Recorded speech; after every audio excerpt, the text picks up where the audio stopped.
Bismillahirrahmanirrahim. Assalamualaikum warahmatullahi wabarakatuh. Bismillahirrahmanirrahim. Alhamdulillahirabbil alamin. Allahumma shalli wa sallim ala sayyidina Muhammadin wa ala alihi wa sahbihi ajma'in.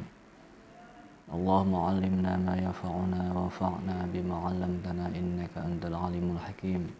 Walhamdulillahirabbil alamin. Sekarang kita meneruskan studi Al-Quran dan hadis bab yang ke-6 tentang sejarah dan perkembangan hadis pada masa Nabi. Yang pertama adalah di sini ada beberapa poin. Yang pertama, Rasulullah SAW diutus kepada sahabat-sahabat Nabi di era beliau, diutus oleh Allah untuk menyampaikan risalah pertama kepada orang Arab, yang mana orang Arab ini punya keistimewaan, salah satunya adalah kekuatan hafalan. Nah, poin yang pertama yang ingin saya sampaikan adalah bagaimana hadis itu mampu dijaga oleh sahabat meskipun mereka ini mempunyai kelemahan dalam hal menulis dan membaca.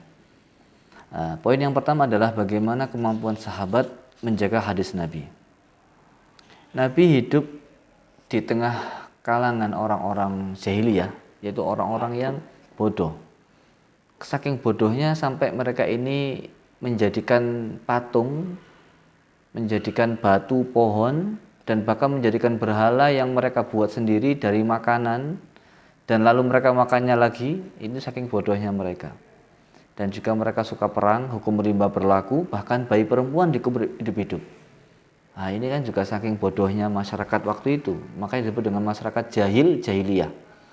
Ya, kejahilian orang Arab waktu itu berlangsung sangat lama sekali sampai datang Rasulullah SAW membawa kebenaran, kebaikan, dan nilai-nilai rahmatan untuk semua umat hingga sekarang ini.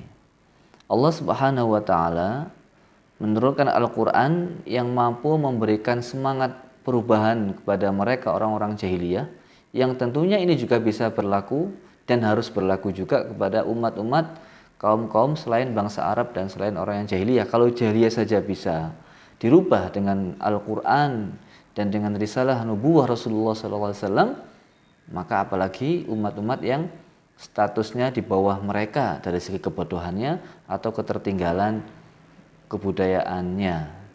Nah, di sini Allah Subhanahu wa Ta'ala memberikan kepada orang-orang Arab waktu itu semangat untuk menghilangkan kebodohan dan semangat untuk menghilangkan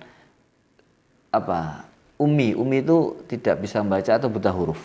Allah Subhanahu wa Ta'ala dalam beberapa ayatnya menyampaikan, Allah berfirman, a'udzubillahi minasyaitonir rajim, qul hal yastawil ladzina ya'lamuna wal ladzina la ya'lamun. Allah juga memberikan beberapa keutamaan orang-orang yang mencari ilmu dan punya ilmu. Allah berfirman, a'udzubillahi minasyaitonir rajim, wa idza qila shuzu fanshuzu yarfa'illahu alladhina amanu minkum walladzina utul ilma darajat. Dalam ayat yang lain Allah juga berfirman, sesungguhnya tidaklah semua sahabat itu harus semuanya berperang.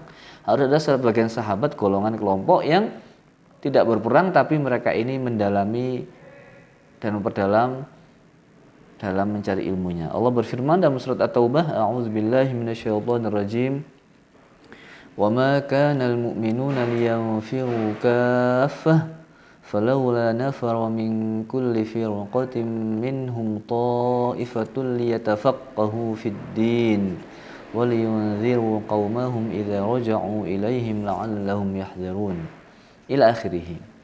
Tidak hanya itu, Rasulullah SAW juga menegaskan tentang keutamaan, keistimewaan, dan kelebihan sahabat-sahabat yang mempunyai ilmu dan belajar mencari ilmu. Rasulullah dalam sebuah hadis yang sahih, Riwayat Bukhari yang sudah kita sering dengar, may yuridillahu bihi khairan yufaqihu fid din wa innama ana qasim wallahu yu'ti. Ya, ila akhirih. Dalam sebuah hadis yang lain, man salaka tariqan wa man salaka tariqan yaltamisu fihi ilman sahalallahu lahu bihi tariqan ilal jannah. Ini adalah beberapa motivasi Nabi kepada sahabat-sahabatnya agar mencari ilmu, agar menghilangkan kebodohan. Maka dalam sebuah riwayat yang lain, barang siapa yang sampai menyimpan ilmu, tidak mau menyebarkan, membagikan dan mengajarkan, maka Allah akan melaknatnya. Maka Allah akan menyiksanya di hari kiamat. Dalam sebuah hadis yang sahih, man su'ila an ilmin fakatamahu aljamahullahu bilijamin min narin yaumal qiyamah. Ya. Tuh, bahkan semua dunia dilaknat kecuali orang yang mencari ilmu atau orang yang mengajarkan ilmu, alim atau yang zikir. Ad-dunya mal'unatun mal'unun ma fiha illa dzikrallahi wa ma walahu aw aliman aw muta'alliman. Ila akhirih.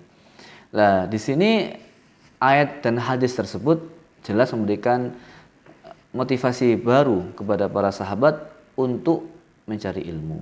Dan sumber ilmu pada waktu itu adalah Al-Quran dan Rasulullah SAW sendiri. Maka dari itu Rasulullah SAW dalam kajiannya, sekarang B ya, tadi poin yang pertama A tentang kesiapan mental sahabat dalam menjaga hadis, kemampuannya. Lalu kemudian kajian Rasulullah. Rasulullah Shallallahu Alaihi Wasallam ini merupakan satu-satunya nabi sekaligus guru, suri tauladan utama dalam menyampaikan risalah nubuwah yang datang dari Allah Subhanahu Wa Taala. Jadi seluruh ucapannya, seluruh perbuatannya, tingkah lakunya, semuanya menjadikan ilmu dan pelajaran yang bisa diambil oleh semua sahabat-sahabatnya. Dan sahabat-sahabat itu sangat antusias sekali dalam mengikuti kajian yang disampaikan Rasulullah SAW. Sahabat sangat tertarik untuk mengikuti ajaran-ajaran Rasulullah SAW. Bahkan ada dalam sebuah riwayat Imam Bukhari disebutkan salah seorang sahabat ini rela menuju ke kota Madinah dari jarak yang sangat jauh hanya untuk bertanya kepada Nabi. Seperti tentang Uqbah bin Harith. Dia menikah dengan anak gadis yang satu susuan dengan istrinya. Lalu ditanyakan sama Rasulullah. Ini dalam sebuah hadis ya, saya baca aja, nanti bisa ditelusuri di Google atau dilihat dari buku saya atau di kitab hadis yang lain. An Uqbah bin Harith annahu tazawwaja ibnatan li Abi Ihab bin Uzair. Fa'atathu imra'atun faqalat inni qad arda'tu Uqbah wallati tazawwaj. Saya telah menyusui Uqbah dan yang dinikahi. Faqala Uqbah ma'alamu annaki arda'tini wala akhbartini. Faraqiba, maka dia pergi menunggangi kendaraannya ila Rasulullah sallallahu alaihi wasallam bil Madinah fasa'alahu. Faqala Rasulullah sallallahu alaihi wasallam kaifa wa qad qil fafaraqaha Uqbah wa nakahat zawjan ghairah. Lalu Nabi mengatakan, ya sudah, wong sudah kenyataan demikian, maka Uqbah menceraikan istrinya tadi itu dan dia menikahi perempuan yang lain. Jadi Rasul sumber utama dalam segala kehidupan sahabat waktu itu, bahkan sampai Madinah ya, bahkan sampai di luar kota Madinah. Dalam hal ini ada riwayat yang Bukhari juga menyebutkan saking senangnya para sahabat untuk mendapat siraman pengetahuan, siraman tentang nilai-nilai keagamaan dari Rasulullah, mereka sampai rela untuk menginap di sisi Rasulullah sampai 20 hari. Ya, dalam sebuah disebutkan ataitu Nabi sallallahu alaihi wasallam fi nafarin min qaumi, dari Malik bin Khuwairis. Dia menceritakan fa aqamna indahu 20 lailah, nginap 20 hari. Wa kana rahiman rafiqa, Nabi itu kasih sayang lemah lembut ya. Ketika Nabi melihat bahwasannya kami kaum rombongannya Malik bin Khuwairis sudah kangen sama keluarganya, Nabi menyuruh irji'u, pulanglah kalian semuanya, fakunu fihim wa 'allimuhum wasallu. Ajari mereka yang kalian dapatkan dari saya ila akhirih. Maka dalam hal ini sahabat-sahabat itu tidaklah mempunyai satu kesamaan dalam mengambil dan menerima ilmu dari Rasulullah SAW. Rasul tidak punya majelis khusus, hanya saja yang paling sering dipakai Rasulullah untuk memberikan kajiannya adalah di masjid. Dimanapun Rasul berada, beliau memberikan tauladan, beliau memberikan ilmu dan mencontohkan akhlak-akhlak yang baik. Disebutkan bahwasannya, ini Sahih Bukhari juga, Sayyidina Umar sendiri ketika beliau ini lagi berhalangan, ya lagi sibuk, tidak dapat mengikuti majelis Rasulullah, maka beliau mewakilkan tetangganya. Jadi antara Sayyidina Umar dengan tetangganya ini mempunyai kesepakatan, kalau Sayyidina Umar yang tidak hadir, maka tetangganya yang hadir. Kalau tetangganya yang hadir, Sayyidina Umar tidak hadir. Dan tetangganya yang hadir ini dimintai Sayyidina Umar untuk menyampaikan apa yang disampaikan Rasulullah SAW. Begitu sebaliknya, kalau Sayyidina Umar hadir, tetangganya tidak hadir karena menyelesaikan pekerjaan-pekerjaan duniawi yang lainnya. Dan sahabat-sahabat ini enggak semuanya hadis Nabi itu langsung didengar dari Nabi, dari sahabat yang lain, karena tadi kesibukannya. Kesibukannya disebutkan dalam sahabat Barra, kok ma kullul hadisi sami'nahu min Rasulillah sallallahu alaihi wasallam. Tidak semua hadis kami dengar dari Nabi langsung. Karena yuhaditsuna ashabuna anhu, karena sebagian dari kami itu mendapat hadis dari teman kami. Kana tashghaluna anhu ra'iyatul ibil, karena sebagian kami disebutkan oleh kegiatan mengembala ibil, onta. Sekarang yang poin C, metode Nabi dalam menyampaikan hadis. Nabi dalam menyampaikan hadis itu tidak satu metode, tapi berbagai metode beliau terapkan, ya, agar sampai tujuannya risalah, yaitu bisa difahami, bisa dilakukan, dan bisa disebarkan atau diajarkan. Yang pertama adalah Nabi dalam menyampaikan hadisnya itu, metode yang pertama adalah berkala atau tadarruj, yaitu bertahap. Dalam sebuah riwayat yang Bukhari juga meriwayatkan dari Ibnu Mas'ud, kana Nabiyyu sallallahu alaihi wasallam yatakhawwaluna bil mau'izati fil ayyam karahata sa'amati alaina. Nabi itu kalau memberikan kami nasihat tidak setiap hari, tidak setiap waktu, tapi secara bertahap, ya, mengatur harinya. Fil ayyam, dalam beberapa hari ini. Mungkin hari ini tidak ngaji, besok ngaji atau kajian, atau hari ini topiknya berbeda dengan topik yang kemarin. Karena takut kami bosan. Yang kedua, Nabi dalam menyampaikan wahyu atau risalah atau ajaran kepada sahabat, itu Nabi menyesuaikan dengan kemampuan pola pikir sahabat. Contohnya misalkan ketika dalam sebuah hadis, ya, Wal Bukhari juga saya pilih supaya tidak kita capek-capek atau ragu meneliti sanadnya, meskipun matanya nanti akan beragam perspektif.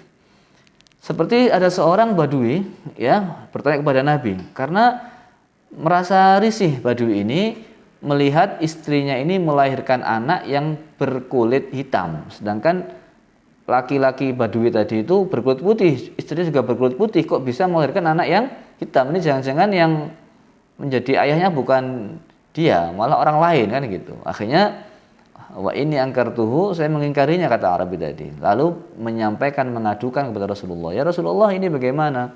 Istri saya kok melahirkan anak yang berkulit hitam, sedangkan saya dan istri tidak berkulit hitam. Jangan-jangan ini orang lain, kan gitu, yang menghamilinya. Maka Nabi tidak langsung menjawab dengan ilmiah, tapi dijawab dengan perumpamaan sesuai dengan kemampuan otaknya orang Badui Arabi. Gimana jawabannya? Kata Nabi, apa kamu punya onta? Oh, ya, saya punya. Warnanya apa ontamu itu? Warnanya adalah merah. Nabi bertanya, apakah di antara ontamu yang merah itu ada yang berwarna belang, coklat belang? Kata Badui, iya ada Nabi. Lalu kemudian Nabi bertanya lagi, dari mana kok bisa ada onta yang berwarna belang? Bukankah yang lainnya itu adalah berwarna merah? Kata si Badui, ya Rasulullah, itu adalah garis keturunannya salah satu di antara mereka, ya. Keturunan yang dulu-dulu atau nenek moyangnya ada yang berwarna belang. Maka kata Nabi, kalau begitu berarti istrimu atau kamu itu dulu punya nenek moyang yang kulitnya berwarna hitam. Akhirnya, oh ya Rasulullah, berarti bisa diterima. Maka dalam sebuah hadis disebutkan dari Sa'id bin Musayyib, ya, an-Nabi, dari Nabi SAW, beliau bersabda, inna ma'asyiral anbiya kadzalika umirna an nukalliman nasa biqadri uqulihim. Jadi kita berbicara sesuai dengan kemampuan otak yang dihadapi. Yang ketiga, Rasulullah itu dalam berdakwah, dalam menyampaikan ilmunya, menghindari cara-cara yang frontal. Cara yang frontal gimana? Cara-cara yang dengan kekerasan atau dengan seketika atau dengan mufajaah, ya. Contohnya adalah ketika seorang Badui ini tiba-tiba menuju ke masjid, lalu dia buang air kecil di situ. Maka kata Nabi, biarkan dia sampai selesai, ya. Nah, nanti setelah itu kalian siram air kencingnya dengan satu ember air.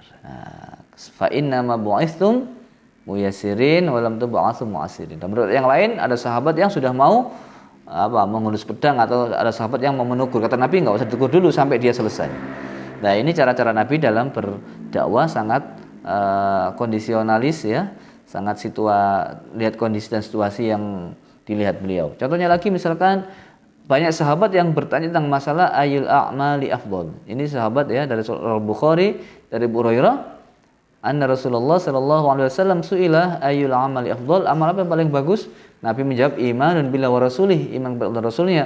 Qila summa madza, lalu apa? Kata Nabi al-jihad fi sabilillah, summa madza qala hajjun mabrur. Tapi dalam riwayat yang lain kalau ada orang bertanya an Abi Amr Asy-Syaibani dari Abdullah meriwayatkan Nabi ditanya Nabi ditanya gimana? Nabi bersabda, bukan ditanya, Nabi bersabda afdhalul a'mal as-salatu li waqtiha wa birrul walidain. Sebaik amal adalah sholat tepat waktu dan berbakti kepada kedua orang tuanya. Jadi jawabannya berbeda. Berbeda lagi dengan riwayat dari Abdullah bin Amr, riwayat Bukhari juga, ada seorang laki-laki bertanya kepada Nabi, bertanya, "Ayyul Islami khair?" Yang paling bagus dalam Islam itu apa? Nabi bersabda, "Tut'imu ta'am," ngasih makan, wa taqra'u salam, mengucapkan salam, ala man arafta wa man lam ta'rif, kepada orang yang kamu kenal dan tidak kamu kenal. Jadi nyapa ini termasuk Islam yang paling bagus. Nah, ini tergantung orang yang bertanya. Dari Abi Buraidah, an Nabi Musa juga sama. Qalu, mereka bertanya, "Ya Rasulullah, wahai Rasulullah, ayul Islam afdal, Islam paling apa yang paling bagus?" Nabi bersabda, "Man salimal muslimuna min lisanihi wa yadihi," orang yang selamat dari gangguan, ya. Jadi orang muslim, ya, orang yang paling bagus itu siapa? Orang yang tidak menyakiti orang muslim lainnya, baik menyakiti dari lisannya atau dari tangannya. Jadi Nabi itu tergantung siapa yang bertanya, kondisi apa. Dalam sifat yang lain, ya, khairukum, kalau tadi Nabi kan yang paling bagus apa? Iman. Yang paling bagus apa? Sholat tepat waktu. Yang paling bagus apa? Ngasih makan ila akhirih. Tapi Nabi juga bersabda apa? Khairukum man ta'allamal Qur'ana wa 'allamahu. Sebagus-bagus kalian adalah orang yang belajar Al-Qur'an dan mengajarkannya. Belajar Al-Qur'an ini ya bisa ditafsiri sebagai ngaji Quran dan juga bisa sebagai apa? Mengajarkan kandungan-kandungannya. Ya, saya kira menurut saya apapun penafsirannya, tapi yang jelas bukan harus ya. Yang jelas apa? Kita niat apa? Mengajarkan nilai-nilai Al-Qur'an. Qiraatan wa ilman wa fahman wa amalan. Itu yang sempurna ya. Kalau ngambil semuanya ya salah satunya insyaallah mudah-mudahan masuk kategori. Tapi yang jelas kalau andaikan dia ngajar Quran saja sudah masuk ya. Andaikan dia ngajar alif ba ta sudah masuk. Kalau ngajar tafsir mudah-mudahan masuk juga ya. Tapi selama ini kalau kita lihat di televisi atau di surat kabar atau di YouTube ya, di Google, banyak sekali orang-orang yang jasadnya utuh meskipun sudah puluhan tahun, ditelusuri ternyata beliau ini adalah apa? Rajin mengajar Al-Qur'an atau guru-guru TPQ atau guru-guru Al-Qur'an di masjid-masjid itu. Insyaallah pasti masuk ya. Nah, apalagi kita sebagai mahasiswa jurusan IAT, insyaallah kita tidak hanya belajar Quran tapi kita juga menghafalkannya, kita juga baca tajwid, kita juga baca tafsirnya. Insyaallah mudah-mudahan kita termasuk orang-orang yang pilihan dari Allah yang punya derajat tinggi di sisi Allah Subhanahu wa taala. Selanjutnya, metode Nabi yang keempat adalah memberi teladan. Jadi Nabi dalam menyampaikan ilmu itu yang keempat metodenya dengan teladan. Disebutkan dalam sebuah riwayat yang agak panjang ya. Suatu ketika Nabi bersabda kepada sahabat-sahabatnya, "Qumu fanharu tsumma hliqu." Ayo kalian berdiri, potong rambut, fanharu, potong apa? Memotong domba, artinya nahar. Nahar itu motong domba ya. Lalu kemudian potong rambut. Tapi ternyata Nabi ngomong begitu 3 kali, tapi nggak ada sahabat yang melakukannya. Nabi sudah merintah, ayo berdiri, sembelihlah itu kambing-kambing kalian, lalu kemudian potong rambut, nggak ada yang berdiri. Sampai akhirnya Nabi itu masuk ke rumah, di situ ada Ummu Salamah. Maka Nabi bercerita kepada Ummu Salamah, "Wahai Ummu Salamah, ini gimana sahabat-sahabat ini?" Apa kata Ummu Salamah? "Wahai Nabi Allah, kalau engkau mau mereka melakukan yang engkau sampaikan, ukhruj tsumma la tukallim ahadan minhum kalimah." Engkau keluar lagi dari rumah ini, engkau jangan sampai ngomong sama satupun di antara mereka, engkau langsung tanhar budnaka wa tad'u wa haliqaka fahika, langsung engkau potong ya hewan yang dijadikan sebagai ini hadi. Al-hadi ini konteksnya di sini adalah setelah melakukan ibadah haji ya, kalau kita kena kafarat ya, kalau kita cinta matuk kan harus bayar dam ya. Dam ini yang namanya al-hadi. Ya, di sini engkau potong al-budn, artinya kambing. Setelah itu engkau memanggil tukang cukur dan engkau cukur rambut. Maka ternyata betul ketika Nabi langsung menyembelih kambing ya. Ya untuk al-hadi tadi bukan nyembelih karena untuk pesta tidak, tapi untuk tadi ibadah al-hadiyu atau untuk di sini bahasanya itu ya naharobudna. Lalu Nabi kemudian motong rambut, lalu kemudian semua sahabat-sahabat meniru Nabi menyembelih al-hadiyu tadi, hewan tebusan tadi, dan semuanya itu potong rambut sampai saking ramainya dalam waktu bersamaan mereka potong rambut sampai bahasanya hataka de ba'dhum yaqtul ba'dho ghamma. Saking mereka sampai rebutan bukan rebutan ya. Uyil ya. Sangat berdempetan sampai seakan-akan saling mau membunuh. Nah, gitu ya. Lalu kemudian mereka semua mengikuti Nabi itu. Jadi Nabi dengan cara memberi teladan. Ya. Ini kalau di sini menyembelih korban bahasanya menyembelih kurban ya. Ila akhirih.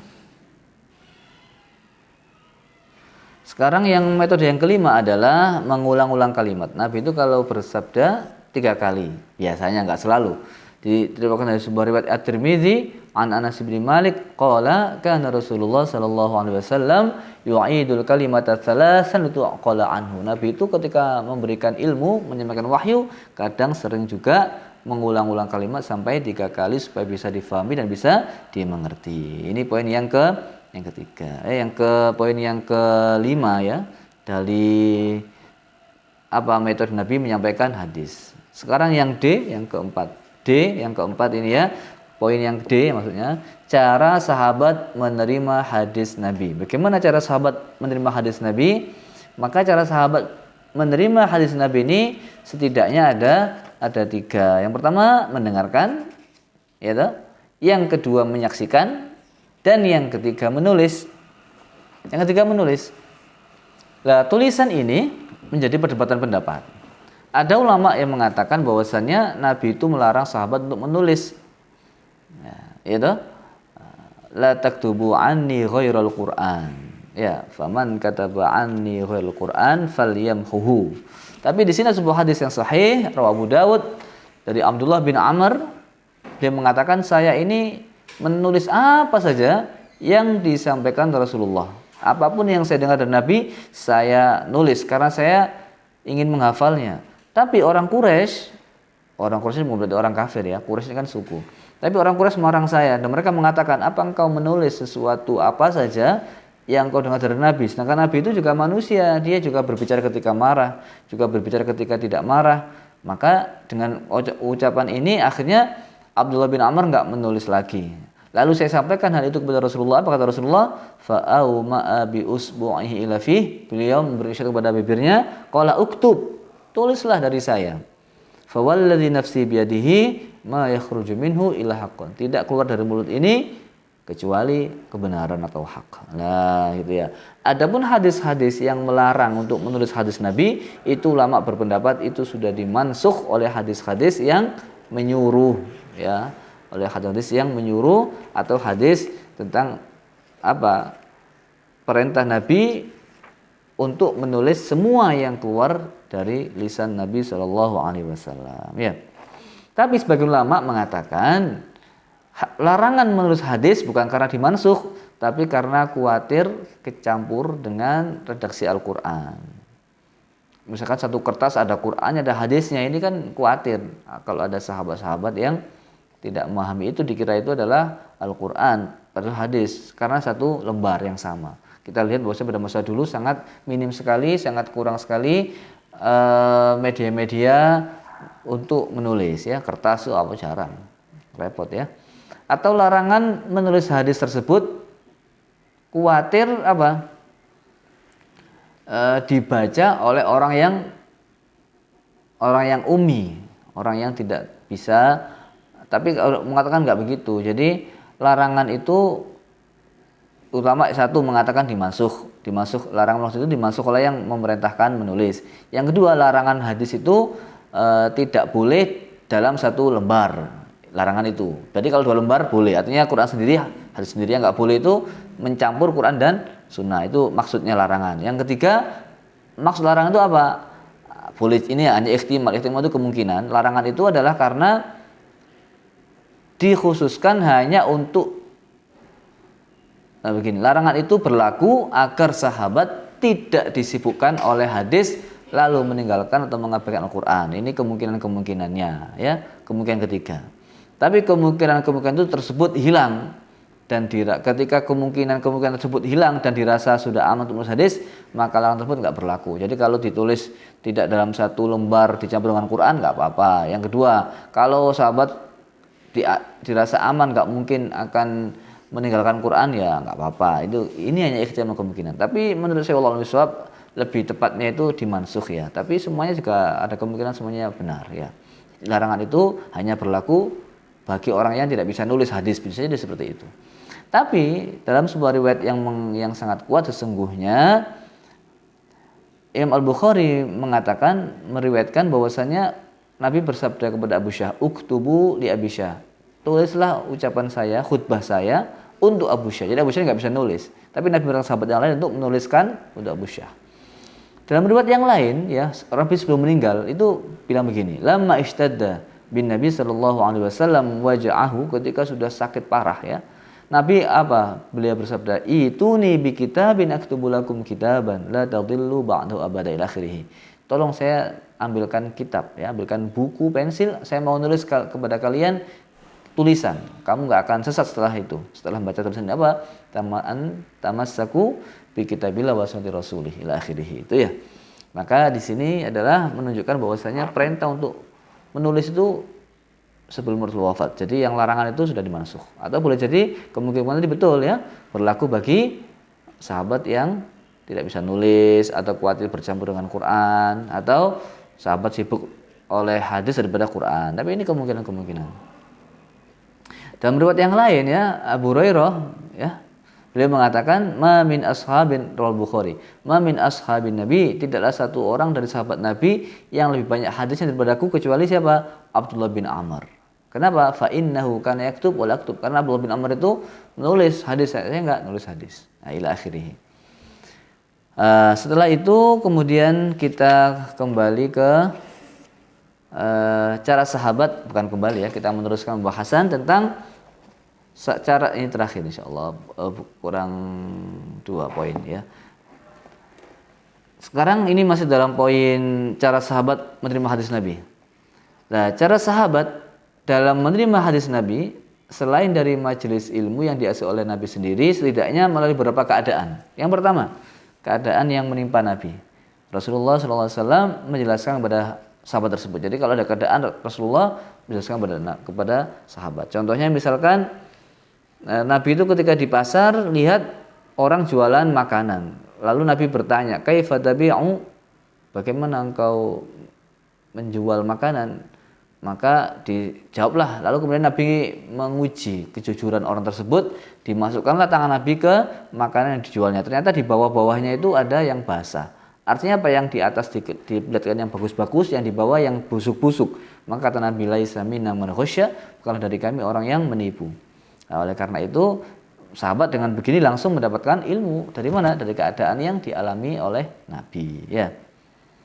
Terus kemudian yang kedua, keadaan yang menimpa sahabat. Ada sahabat punya problem, punya permasalahan, lalu Nabi menjawab, itu sahabat akhirnya mendapat ilmu. Contohnya ini yang terkenal ya dari Al-Bukhari, dari Sayyidina Ali, beliau mengatakan, "Saya ini laki-laki yang sering keluar mazi, tolong tanyakan Rasulullah ya." Nah, Sayyidina Ali enggak langsung karena malu, sungkan karena itu adalah mertuanya. Maka fasa'ala faqala tawaddo' wa ghsil dzakarak ila akhirih. Yang ketiga, sahabat Nabi ini menerima menerima hadis Nabi selain dari majelis ilmu keadaan yang disaksikan oleh sahabat tentang perbuatan dan perilaku Nabi ya. Contohnya misalkan hadis yang poin yang ketiga ini 1 2 3 ini ya, saya sampaikan contohnya an Ali alaihi salam qala kana akhiru kalami Rasulillah sallallahu alaihi wasallam as-shalah ittaqullaha fima malakat aymanukum ya. Jadi mereka melihat keadaan Nabi, keadaan ya, lalu mereka menyampaikan, yaitu contohnya as-shalah itu adalah ucapan terakhir Nabi sebelum wafat ya. Kana akhiru kalami Rasulullah SAW as-shalah. Adapun apapun yang disaksikan oleh sahabat tentang segala sesuatu yang berhubungan Nabi, tentu hal tersebut amat sangat berarti dan berharga di mata para sahabat. Ya, ini sekarang langsung ke faktor-faktor penyebaran hadis. Faktor-faktor penyebaran hadis, gimana cara hadis bisa menyebar sampai ke kita? Nah, yang pertama adalah ini ada 4 poin terakhir sudah 30 menit habis ini selesai. Yang pertama, peran delegasi Nabi dalam penyebaran hadis. Jadi Nabi itu juga mengutus sahabat-sahabat yang pinter-pinter, yang alim-alim untuk berdakwah di pelosok-pelosok desa atau di pelosok-pelosok kota atau di penjuru kota ya. Contohnya misalkan ketika Rasulullah itu mengutus Mu'adz ke Yaman. Yaman ini jauh ya. Ya wahai Sayyidina Mu'adz, ini Abu Dawud. Engkau ini akan datang kepada kaum ahli kitab, maka serulah mereka untuk bersyahadat. Kalau mereka sudah mau bersyahadat, kamu harus ajari mereka sholat 5 waktu. Kalau sudah mau sholat 5 waktu, engkau ajari mereka kefarduan, sedekah atau zakat. Lalu kemudian kalau sudah mereka mau begitu, ini nggak ada hajinya ya. Nah, dalam hadis ini tidak disebutkan hajinya. Ya, cukup sampai zakat. Ini boleh jadi haji belum diturunkan, boleh jadi wallahu a'lam bishawab ini ya. Jadi dalam hadis ini menunjukkan 2 poin utama, ya banyak poin ya. Paling tidak 1, Nabi mengutus Mu'adz ke Yaman. Yang kedua, Nabi memberikan beberapa pelajaran penting. Salah satunya agar kita bertahap dan pelan-pelan dalam menyampaikan ajaran. Dalam riwayat yang lain disebutkan, wahai Mu'adz, ketika engkau saya utus ya ke Yaman, bagaimana engkau kalau ada masalah? Sayyidina Mu'adz, aqdi bi kitabillah, saya lihat Al-Qur'an. Kalau enggak nemu, ya saya lihat hadis Nabi bi sunnati Rasulullah. Kalau enggak ada di sunnah Nabi, ajtahidu bi ra'yi, saya beristihad dengan pendapat saya ya. Yang kedua, peran delegasi kabilah dalam penyebar hadis. Jadi yang kedua adalah kabilah yang datang ke Nabi, lalu kabilah ini pulang ke kabilahnya untuk menyebarkan ilmu yang telah didapat dari Nabi. Ini hadisnya panjang ya. Ila akhirih, baca sendiri aja di sini di buku saya, panjang sekali, hampir 1 halaman. Kalau sama terjemahnya ada 2 halaman. Yang ketiga, jadi ada Nabi mengurus kabilah yang pertama, yang kedua kabilah datang ke Nabi. Lalu kabilah itu berdakwah ke kaumnya. Yang ketiga, perempuan ini juga punya peran penting dalam penyebaran hadis. Ya. Contohnya hadis disebutkan oleh perempuan. Contohnya Ummi Salamah, anak dari Ummi Salamah, sesungguhnya Ummu Sulaim qalat, bertanya Ummu Sulaim ini, ya Rasulullah, innallaha la yasahhi minal haqq, hal 'alal mar'ati ghuslun idza talamat? Qala na'am idza ra'atil ma'. Fadhahikat Ummu Salamah faqalat atahtalimul mar'ah? Faqala Nabi sallallahu alaihi wasallam fa bima syabahul walad ila akhirih. Yang keempat, yang terakhir, hadis itu juga tersebar melalui istri-istri Nabi, dan istri yang paling banyak riwayat hadis Nabi adalah Sayyidah Aisyah radhiyallahu anha ila akhirih. Apalagi hadis perempuan ini banyak sekali diriwayatkan oleh Sayyidah Aisyah. Contohnya misalkan tentang Nabi bersabda, man husiba uzib, qalat Aisyah fa qultu alaysa yaqulu Allah ta'ala fasawfa yuhasabu hisaban yasira, qalat faqala innama dzalika al-'ardu walakin man nuqisha al-hisaba yahdik ila akhirih ya. Jadi itulah bab 6 membahas tentang penyebaran hadis. Ini masih sejarah perkembangan hadis pada masa Nabi. Besok insya Allah kita lanjutkan bab yang ke-7, yaitu perkembangan hadis pada masa sahabat dan tabi'in. Kalau tadi kita bahas hadis menyebar di era Rasulullah, besok insya Allah kita membahas bab 7 pada hadis masa sahabat dan tabi'in. Untuk UTS tidak ada ujian lisan. Ujian lisan insya Allah hanya untuk UAS saja. Ya, jadi UAS itu nanti akan ada ujian lisan, satu-satu akan saya tanya, dan saya hanya tanya 1 pertanyaan saja. Ya, untuk UTS ini tugasnya ya, resum itu sudah termasuk tugas UTS ya. Nah, nanti ini ada yang belum mengerjakan tugas, yang laki-laki ini yang kelas B ya, belum mengerjakan, ada 3 orang. Sudah saya sampaikan di grup. Ya, itu juga pengaruh kepada nilai pastinya. Saya kira demikian, mudah-mudahan kita semuanya diberi Allah kesehatan, kesempatan, kekuatan, dan hati yang selalu semangat untuk mencari ilmu, menyebarkan ilmu, dan mengamalkan ilmu, hingga kita kelak menghadap Allah Subhanahu wa Ta'ala dalam keadaan golongan orang-orang yang cinta ilmu, termasuk orang yang alim wa muta'allim. Dan kita semua dikumpulkan Allah dengan Rasulnya tercinta Muhammad sallallahu alaihi wasallam. Ihdinas siratal mustaqim. Subhanakallahumma wabihamdika asyhadu an la ilaha illa anta astaghfiruka wa atubu ilaik. Walhamdulillahirabbil alamin. Assalamualaikum warahmatullahi wabarakatuh.